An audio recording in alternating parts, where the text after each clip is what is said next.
Police और ईमानदारी सुनकर बिल्कुल वैसे ही हूँ हैरान जैसे सरदारों के मोहल्ले में नाई की दुकान। मिट जाता आलस्य बदन का, आती चुस्ती, सब रोगों का एकमात्र औषध है कुश्ती।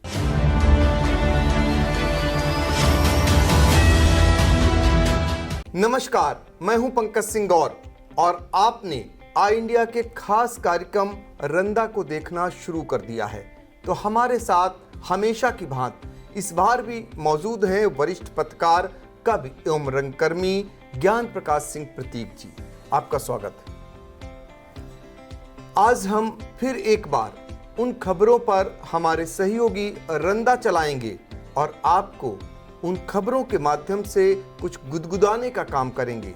तो शुरुआत करते हैं पहली बड़ी खबर से, जिसको लेकर समूचे उत्तर प्रदेश ही नहीं बल्कि भारत के कई राज्यों में बड़ी बड़ी घटनाएं हो रही हैं। तो हम बात कर रहे हैं सेना में भर्ती की अग्निपथ योजना का जो विरोध शुरू हुआ है। बिहार सहित 13 राज्यों तक जो विरोध प्रदर्शन की आग है वो पहुंच चुकी है। प्रदर्शनकारियों ने कई गाड़ियों को फूंक दिया है, ट्रेनों को आग के हवाले कर दिया है और बसों में भी आग लगा दी है। तो इसको लेकर रंदा की क्या प्रतिक्रिया है, आइए जानते हैं। वाह रे अग्निपथ योजना, जिसके लागू होने के पूर्व ही चारों तरफ अग्निवर्षा होने लगी और सिर मुड़ाते ही ओले पड़ने की कहावत चरितार्थ होने लगी। अभी सेना में अग्निवीर भर्ती भी नहीं हुए हैं और वो चारों ओर अग्नि फैलाने के काम में जुट गए हैं। बिहार में ही 1 दर्जन से अधिक ट्रेनों को आग के हवाले कर दिया गया है और सरकारी संपत्ति को भारी हानि पहुंचाई है। जब अग्निपथ योजना का आगाज ही ऐसा है तो अंजाम क्या होगा स्वयं खुदा जाने। इस अग्निपथ योजना का स्वागत ना तो जानकार रक्षा विशेषज्ञ ही कर रहे हैं और ना ही किसी सेना संबंधी जानकारी रखने वाला अच्छा लेखक ही अपने लेखों में उल्लेख कर रहा है। विपक्षी दल तो इस अग्निपथ योजना की जमकर मुखालफत कर रहे हैं। रंदा भी ऐसा सैनिक नहीं बनना चाहता जो 4 साल तक सेना में सेवा करे और बाद में उसे पूर्व सैनिक का रुतबा भी न मिले। रंदा भूला नहीं है कि अभी चंद महीने पहले तक 3 कृषि कानूनों को लेकर किसान 1.5 साल तक दिल्ली के बॉर्डर पर बैठकर सत्याग्रह कर रहे थे। 700 किसान भगवान को प्यारे भी हो गए, तब जाकर सरकार ने 3 कृषि कानून वापस लिए थे। रंदा युवाओं के तोड़-फोड़ व आगजनी का कतई समर्थन नहीं करता। वो लोकतांत्रिक तरीके से किए जाने वाले धरना प्रदर्शनों का जरूर समर्थन करता है। बिल्कुल, तो पहले किसान अब नौजवान, ये कटाक्ष था और कहीं न कहीं रंदा ऐसे लोगों को आईना दिखाने का काम करता है। दूसरी खबर की ओर बढ़ते हैं। सीतापुर जिले में गरीब भटक रहे और अमीर गटक रहे। राशन जरूरतमंदों के लिए नया राशन कार्ड बनवाना बना चुनौती। एक खबर, इस पर क्या कुछ कहना है रंदा का, आइए जानते हैं। इसी को कहते हैं कि शक्कर वाले को शक्कर तथा टक्कर वाले को हमेशा टक्कर मिलती है। अगर सरकारी योजना का लाभ पात्रों को मिल जाए और अपात्र योजनाओं का लाभ लेते देख अपने लाट टपकाते रहें तो फिर सरकारी योजना ही क्या। जिम्मेदार लोग अपने निहित स्वार्थवश पात्रों को ही सरकारी योजनाओं का लाभ पाने से वंचित कर देते हैं और अपात्र अपनी 20 उंगली घी में और खोपड़ी कढ़ाई में तलने की कहावत चरितार्थ कर सरकार की मंशा पर पानी फेरने का कार्य कर रहे हैं। अगर जिला पूर्ति विभाग गरीबों को राशन कार्ड के अभाव में दाने दाने को न तरसावे और अमीरों को सरकारी राशन न चटवावे तो फिर जिला पूर्ति विभाग काहे का। बिल्कुल, तो ये एक खबर थी जिस पर रंदा की अपनी प्रतिक्रिया है। तीसरी खबर की ओर बढ़ते हैं। थाना खैराबाद क्षेत्र के मोहल्ला सराय यूसुफ निवासी एक भाई ने संपत्ति के लिए बहन को बांके से काटकर मार डाला। एक खबर आई थी जो दिल को दहला देने वाली थी। रिश्तों का ये कत्ल है, इस पर रंदा की प्रतिक्रिया क्या है? राखी की रक्षा का खून करने वाला संपत्ति लोभी भाई जिस समय अपनी छोटी बहन को बांके से प्रहार कर मौत के घाट उतार रहा होगा, उस समय भले ही बहन ने भाई से जीवन की भीख मांगी हो, पर वो भाई पर वो भाई बहन को पवित्र रिश्ते की डोर में बांधने वाले रक्षाबंधन के इस गीत का हवाला अपने हत्यारे भाई को कदापि नहीं दिया होगा। हो भैया मेरे राखी के बंधन को निभाना, छोटी बहन को ना भुलाना, भैया मेरे राखी के बंधन को निभाना। एक ये हत्यारा भाई है, इसने बहन की हत्या कर पवित्र रिश्ते का भी खून किया है। और वो एक भाई होते हैं जो अपनी बहन की खुशी के लिए भले कष्ट उठा लें पर उसे दुखी कभी नहीं देख सकते। रंदा सुनते आ रहा है कि जर जोरू जमीन की जंग सगे रिश्तों के खून को बहाने में भी गुरेज नहीं करती। अब बहन हंता भाई सीतापुर जेल की हवा खा रहा है। जब रक्षाबंधन का पर्व आएगा और जेल में बहनें जब अपने भाई की कलाई में राखी बांधेंगी और मिठाई खिलाएंगी, तब इस भाई को लगेगा कि बहन भी कोई चीज़ होती है। रंदा ऐसे पापियों का मुंह देखना भी गंवारा नहीं करता। बिल्कुल, तो रंदा ऐसे पापियों का मुंह देखना गवारा नहीं करता है। बिल्कुल ऐसी घटनाओं का कोई समर्थन नहीं करता है। अंतर्राष्ट्रीय योग दिवस पर सीतापुर जिले में लाखों लोग करेंगे योग, देंगे योग से निरोग होने का संदेश। एक खबर है, इस पर रंदा की प्रतिक्रिया क्या है?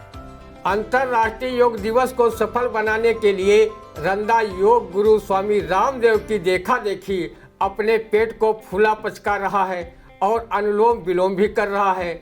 वो शीर्षासन, मत्स्यासन सहित न जाने योगा के कौन कौन आसन कर रहा है। योग से दुनिया निरोगता की ओर बढ़ रही है। रंदा को भी योग से फायदा हुआ है। उसके समस्त अंग प्रत्यंग चुस्ती फुर्ती से काम कर रहे हैं, पर उसकी धार अभी तक योगा से तेज नहीं हुई है और न ही उसके मार्गदर्शक योग गुरु बाबा रामदेव की उचक दबाव आंखें ही ठीक हुई हैं। जिस दिन बाबा रामदेव की दोनों आंखें बराबर से खुलने व बंद होने लगेंगी और रंदा की धार समाज व राष्ट्र हित में और पैनी हो जाएगी, उस दिन के बाद रंदा जीवन में कोई काम करे या न करे, वो सोते जागते योगा ही करेगा।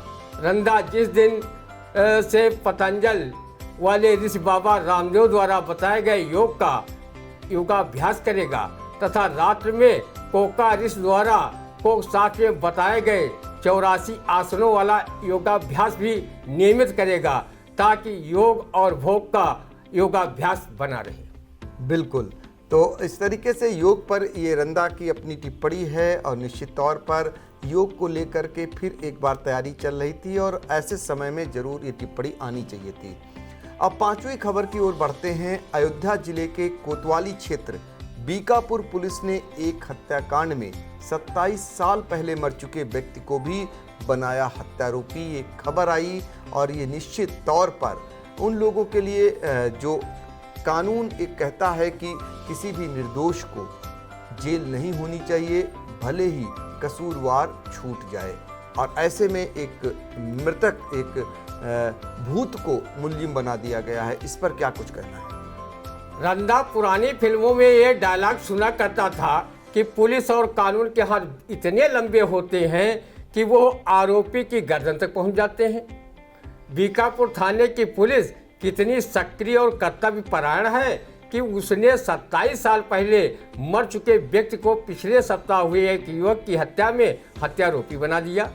जब पुलिस ने 27 साल पहले मर चुके व्यक्ति को हत्या का आरोपी बनाया है, तो बीकापुर पुलिस पता भी लगा चुकी होगी कि युवक की हत्या करने वाला मृत आरोपी आजकल स्वर्गलोक में छिपा है या नरकलोक में।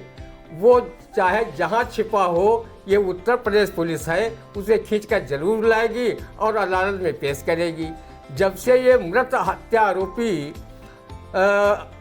आरोपी बनाया गया है, तब से स्वर्गलोक व नरकलोक में जा चुके अपराधियों में हड़कंप मचा हुआ है कि कहीं उत्तर प्रदेश पुलिस हम पर कोई न कोई आपराधिक मुकदमा दर्ज कर फिर से धरती पर लाकर उत्तर प्रदेश की जेलों में न सड़ा दे। वैसे भी यूपी पुलिस का निशाना अपराधियों पर सटीक लगता है। मुठभेड़ में जिस आदमी के गोली लगती है, वो सिर्फ पैर के निचले मांसल हिस्से में ही लगती है। वो सिर्फ पैर के निचले मांसल हिस्से में लगती है। उत्तर प्रदेश पुलिस के कर्तव्यपरायण पर सीएम योगी बाबा व रंदा को बेहद नाज है, पर पुलिस की कार्यशैली को लेकर पता नहीं कब लोग उल्टा सीधा व्यंग क्यों करते हैं। वो पुलिस को ईमानदार मानने तक को तैयार नहीं। किसी कवि ने पुलिस की ईमानदारी पर व्यंग की मिसाइल कुछ इस तरह दागी है। पुलिस और ईमानदारी सुनकर बिल्कुल वैसे ही हूँ हैरान, जैसे सरदारों के मोहल्ले में नाई की दुकान। तो किसी कवि ने पुलिस के साफ सुथरे चरित्र पर कुछ इस तरह उंगलियां उठाकर रंदा को दुखी किया है। आए हैं दीवान जी आज हमारे गांव और सुर सतिया के होंगे फिर से भारी पांव। बिल्कुल।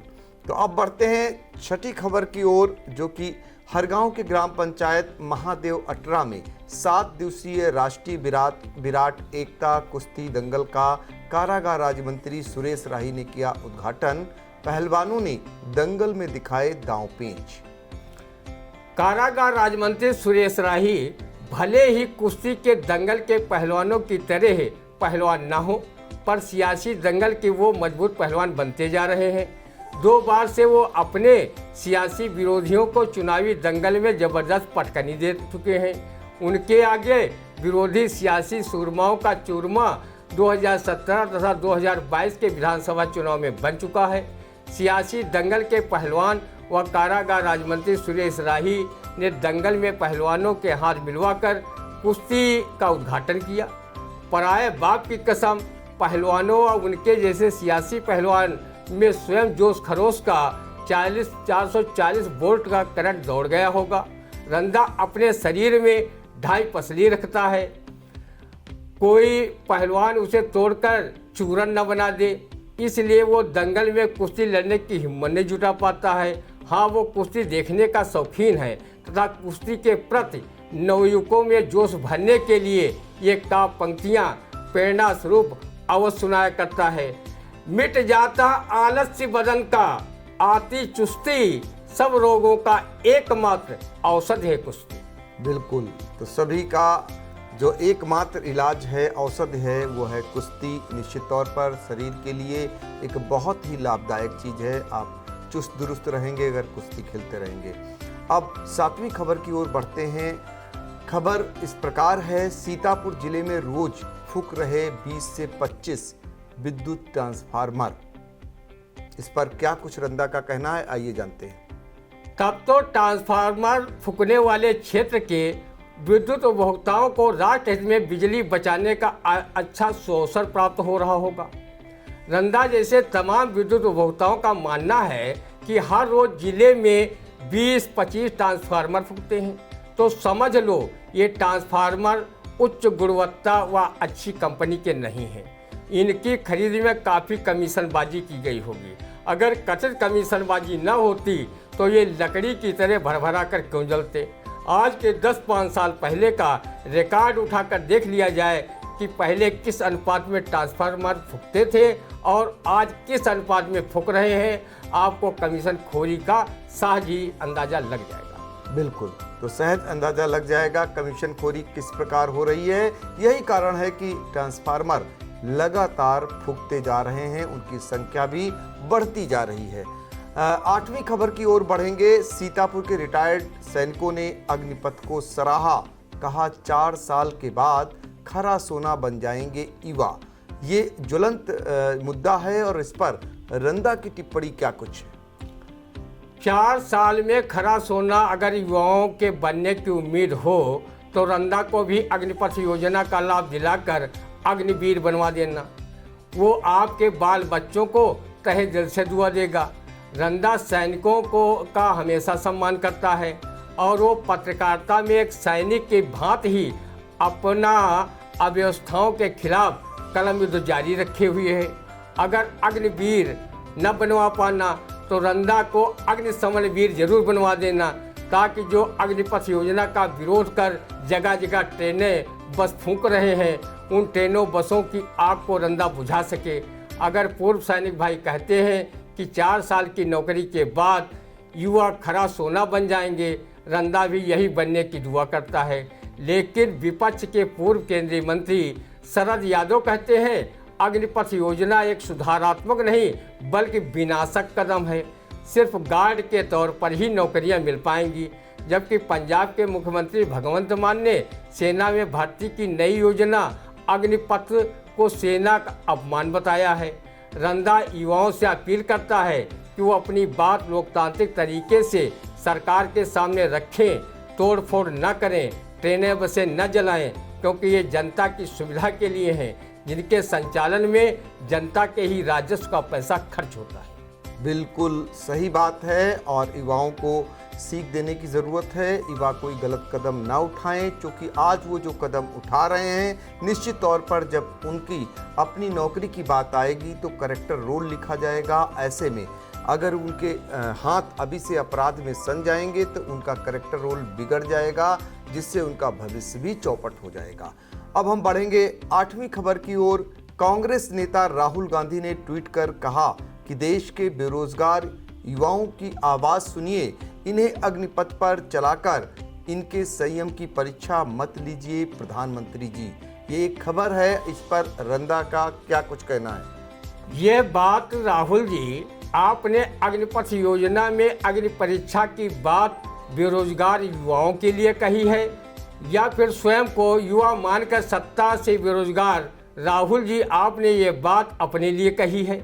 आजकल राहुल गांधी स्वयं एजीएल मामले में ईडी के शिकंजे में फंसकर अपने बयान दर्ज करा रहे हैं। अगर कहीं एजीएल के भ्रष्टाचार में फंसे तो उन्हें कानून के अग्निपथ पर चलकर अपनी बेगुनाही की अग्नि परीक्षा अदालत में सिद्ध करनी पड़ेगी। आपकी इधर ईडी जांच कर रही है, उधर आपकी पार्टी के नेता व कार्यकर्ता विरोध प्रदर्शन कर पुलिसिया डंडों का स्वाद फ्राई कर रहे हैं।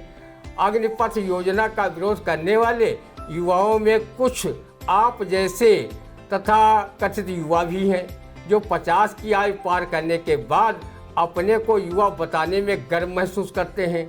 रंदा जानता है कि खादी पहनने से हर कोई ऐरा गैरा नत्थु खैरा नेता नहीं हो जाता, वैसे बालों में खिजाव लगाकर वृद्ध व्यक्ति युवा नहीं हो जाता।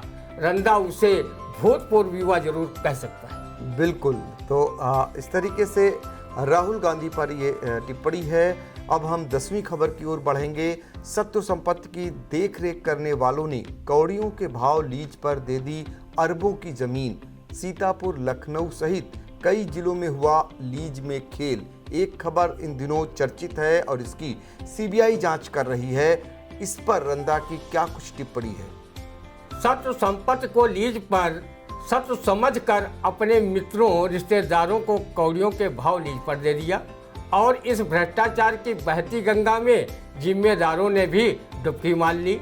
ये जमीन न देख रेख करने वालों ने खरीदी थी, न उनके बाबा और पिता ने, जो उसे कौड़ियों के भाव दूसरों को लीज पर देने में ये दर्द होता। ये सत्व संपत्ति का मामला है, इसमें जिम्मेदारों ने निस्संदेह अपने जेबों का वजन बढ़ाया है, वरना अरबों की ज़मीन कोई लाखों हजारों में ऐसे नहीं लुटा देता।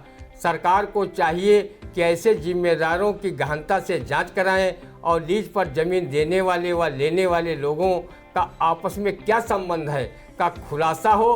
भ्रष्टाचार की परतें स्वतः खुलकर सामने आ जाएंगी। बिल्कुल, तो ये है आई इंडिया का खास कार्यक्रम रंदा, जिसे आप हर रविवार को देखते हैं और निश्चित तौर पर दिनों दिन इसे लोकप्रिय बनाने का हमारे दर्शक काम कर रहे हैं। लगातार जो है रंदा देखने वालों की तादाद बढ़ती जा रही है और हम उम्मीद करेंगे कि ये जो हमारा व्यंग है इसमें हम और कैसे सुधार ला सकें। हो सके तो आप हमें सुझाव हमें कमेंट के जरिए ज़रूर भेजें और हम उम्मीद करेंगे कि हमारे इस कार्यक्रम को आप ज़रूर देखेंगे। फिर मिलते हैं अगले सप्ताह नई खबरों के साथ।